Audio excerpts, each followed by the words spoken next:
Hey, have you heard of takt time? Yes, I have. But I'm not entirely sure what it means.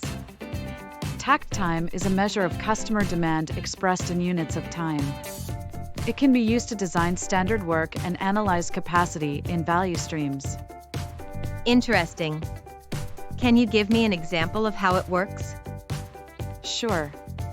Let's say we have an operation that works an 8-hour shift with two 15-minute breaks. Our work time is 7.5 hours or 450 minutes.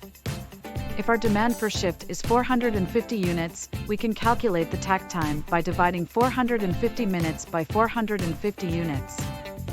This gives us a takt time of 1 minute.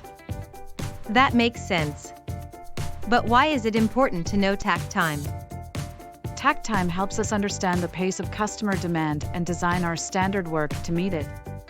In the previous example, that would mean designing standard work such that we produce 1 unit of product each minute.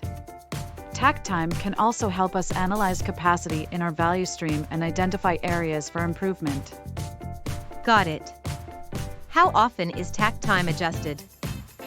It depends on the industry. In an automotive plant, takt time is typically adjusted monthly. In other cases, it could be more or less frequent. Thanks for explaining takt time to me. Is there somewhere I could read more about takt time? You're welcome. Understanding takt time is essential for improving efficiency and productivity in any industry. Visit emsstrategies.com to learn more.